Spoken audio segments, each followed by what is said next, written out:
Baik, terima kasih kesempatannya. Bu Nila Rahmawati, saya sampaikan terima kasih. Kemudian saya ucapkan selamat kepada Bu Nila karena sudah mampu mengkonstruksi sebuah sebuah produk yang nanti menjadi solusi, yaitu modul digital UDL ya, Universal Design for Learning. Baik, saya akan memperjelas konstruk dari pemikiran UDL dan autonomi atau kemandirian itu. Pertama, saya menemukan beberapa artikel gitu ya, dan artikel tersebut saya susun. Nah, ini ada dua permasalahan, dua kutub ya, dua dipol, yaitu sesuatu yang ada hubungannya dengan kreativitas, yang ada hubungannya dengan kreativitas, variabel-variabel yang ada hubungannya dengan kreativitas, dan juga ada dipol berikutnya adalah adanya perbedaan individu dalam belajar. Ada dua hal ini yang perlu saya simpulkan, bahwasannya penelitian Bu Nila ini mengarah pada facilitating learning untuk improving performance sih sebenarnya. Jadi facilitating learningnya adalah perbedaan individu dalam belajar. Jadi bagaimana memfasilitasi individu dalam belajar, maka muncul yang namanya UDL. Sedangkan yang muncul dalam korelasi kreativitas ini adalah performansi. Nah, dalam performansi tersebut terlihat jelas bahwa salah satu dari sesuatu yang berhubungan dengan kreativitas itu adalah autonomi atau kemandirian itu. Apa yang menyebabkan kemandirian itu jatuh dan sebagainya, ada semacam korelasi performansi yang sudah ada. Seperti saya sebut aja, ada beberapa ini di lingkarannya kreativitas. Saya sebut saja, ada salah satunya adalah improvisation and playfulness, atau ada beberapa yang disebut willingness to accept failure. Ini ada permasalahan memang di kita itu, kenapa tidak muncul autonomi, karena memang sebagian ini terkorelasi bagus gitu. Tapi ya risetnya kan dari sini ya, tapi ini saya melihat ini berkorelasi semuanya. Termasuk bagaimana seseorang pedagogis bagaimana seorang menerapkan pedagogis biofiris, yaitu yang sering disebut punism dan reward, bahwasanya willingness to accept failure ini belum dalam coverage mereka gitu ya. Tidak ada di coverage mereka. Ini termasuk permasalahan di autonomi. Memang autonomi itu, kemandirian itu dibangun dari korelasi. Ini berkorelasi, bukan sebab akibat. Nah, dari situ muncul tanggung jawab, motivasi intrinsik, kreatif, lingkungan sekolah. Ternyata ini ada keilmuannya, yaitu learning environment. Nah, learning environment inilah yang perlu diungkapkan, bahwasanya otonomi itu memang dari berbagai variabel. Nah, kalau demikian, Bu Nila harus mampu menghubungkan antara ini yang disebut performansi dengan facilitating learning. Karena kalau saya melihat masih belum nampak terhubung dengan baik. Semuanya hampir menjudgment. Baik, saya lihat dari konstruksi proposal. Nah, Ibu mengungkapkan dengan konstruk yang sangat bagus gitu ya. Dengan konstruk yang bagus, cuman asal-muasalnya tidak jelas. Langsung dikatakan kemandirian merupakan kemampuan untuk tidak bergantung dengan orang lain dan seterusnya. Jadi semacam menjudgment. Tapi saya tidak tahu mengapa pembelajaran kemandirian itu penting. Penting itu saya tidak tahu di sini. Karena langsung di judgment ya. Judgment bahwa kemandirian itu. Nantinya memang akan berdampak seperti itu. Akan berdampak kemandirian, ya sepakat saya. Nah, pembelajaran kemandirian itu bagaimana yang akan dikonstruk itu memang belum ada ya. Jadi hanya hanya bahwa sekolah itu istilahnya menjudge kiri gitu ya. Di sekolah itu fokusnya ini gitu ya. Tapi kan ini tidak jelas ya. Pada peningkatan kompetensi akademik bisa saja dia mandiri ya. Nah, bisa jadi kompetensi akademik itu bisa saja dia mandiri. Tapi memang namanya tidak mandiri, tidak ada mata pelajaran atau apa ya di PAUD ya, tidak ada mata khusus kemandirian, memang tidak ada. Tapi secara afektif mungkin bisa dibongkar itu. Pasti ada kemandirian di sana. Ya memang kalau fokus ya tetap konten ya, tetap fokus kan, tetap konten memang tidak ada ya. Nah, tapi kalau nanti dilihat di afektif di kurikulum 2013 dengan konstruk yang apa itu afektif itu yang sikap itu ya di KIKD itu ada. Kalau memang konstruknya itu saya juga belum mendalami sana ya karena bagi saya ada beberapa yang perlu kita kita selaraskan. Nah, begitu pula pada saat untuk mengarah itu bagaimana kok harus memakai Universal Design for Learning. Nah, itu mengapa kok modulnya itu Universal Design for Learning. Ini yang perlu dibongkar gitu ya. Nah, ini karena memang tidak ada.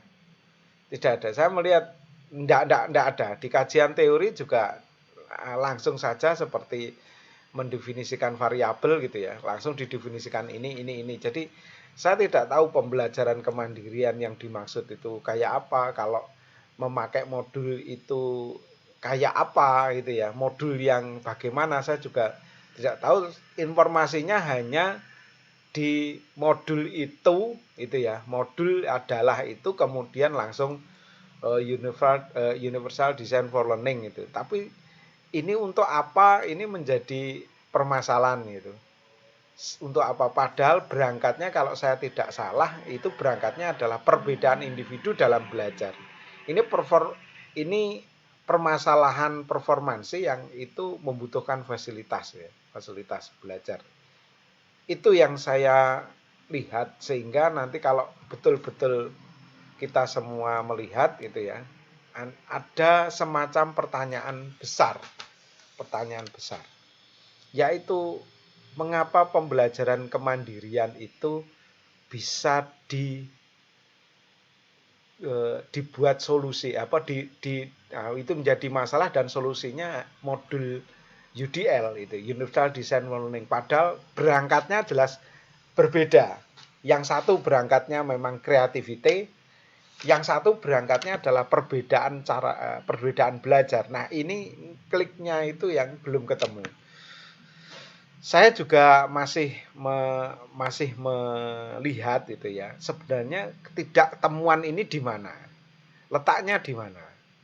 Nah, kalau ini usul ya, usul. Ketidakketemuan antara kreativitas dan perbedaan individu ini bisa saja kreativitas anak-anak ini satu sama lain berbeda. Mungkin.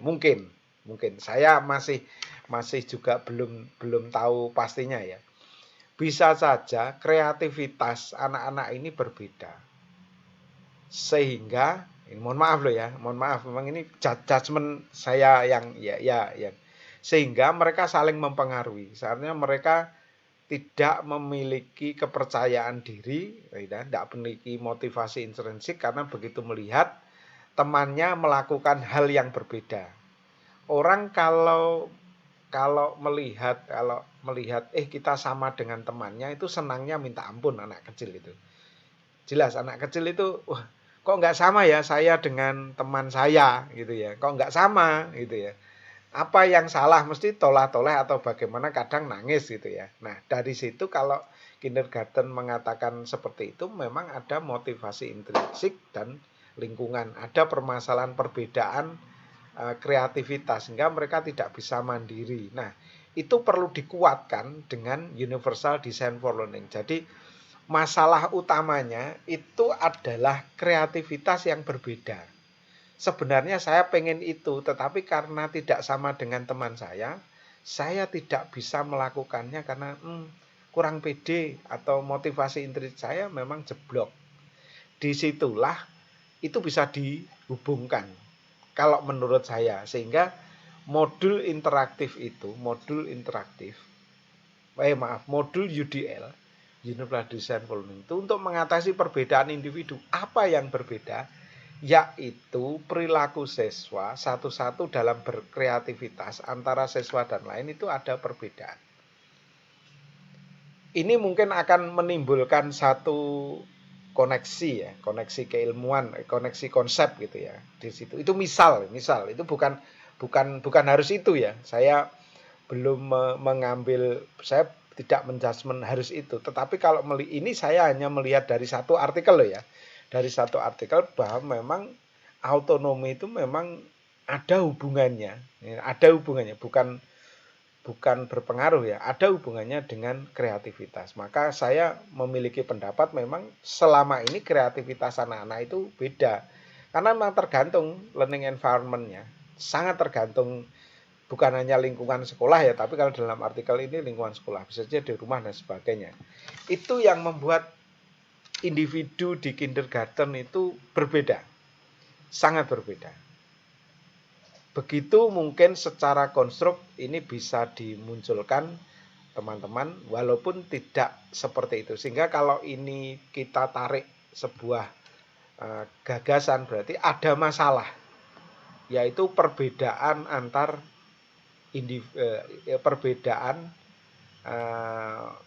perbedaan kreativitas antar siswa. Nah, kalau ini kan tidak ada. Ini hanya bahwa pembelajaran selama ini tidak fokus. Masalahnya gitu, itu kan judgement itu ya. Jadi bukan teoritis ya. Harapannya kan itu ya, harapannya itu ada perbedaan, kemudian UDL itu hadir di tengah-tengah perbedaan itu. Kalau ini kan ini jelek, ini masih belum begini. Maka ini jadi tanda tanya besar, ini modulnya terus untuk apa gitu ya? Untuk apa? Untuk mengatasi apa? Nah itu. Jadi nanti jelas betul kalau ini diambil, maka yang bermasalah adalah kreativitas anak-anak. Iya, anak-anak sudah berkreatif, tetapi dia nggak pede atau dia akhirnya tidak bisa menunjukkan keakuannya itu ya. Dalam motivasi intrinsiknya, dia tidak menunjukkan keakuannya, akhirnya dia nggak bisa mandiri. Mungkin itu yang perlu dikonstruk dalam literatur, dalam kajian teoritiknya, sehingga memunculkan itu. Kalau kajiannya teoritiknya ini kan kita sama-sama tidak tahu. Kita harus bagaimana nih, kemandiriannya harus bagaimana, diapain. Itu mungkin Bu Nila secara umum, tapi it's okay, saya menerima ini, tetapi kematangan Bu Nila dalam menarik konstruksi ini mau dihubungkan kayak seperti ini memang harus ada. Apa yang harus disamakan? Ini saya menghubungkan artikel satu dengan artikel yang lain gitu saja, sebenarnya sederhana saya. Namun artikel ini memiliki arti penting lah bagi UDL, karena UDL itu mesti kondisinya berbeda. Apakah kreativitas itu berbeda? Saya perlu melihat di lapangan ya. Di lapangan itu bahwa kreativitas anak-anak jelas berbeda. Nggak mungkin lah sebenarnya menggambar itu dengan sama, kecuali gambar bendera mesti di atasnya merah, mungkin di bawahnya putih. Tetapi untuk flagnya mau berkibar ke kanan ke kiri jelas akan berbeda. Misalkan seperti itu. Jadi ada perbedaan yang harus diatasi dengan UDL. Nah, kalau itu mungkin akan lebih jelas. Terima kasih.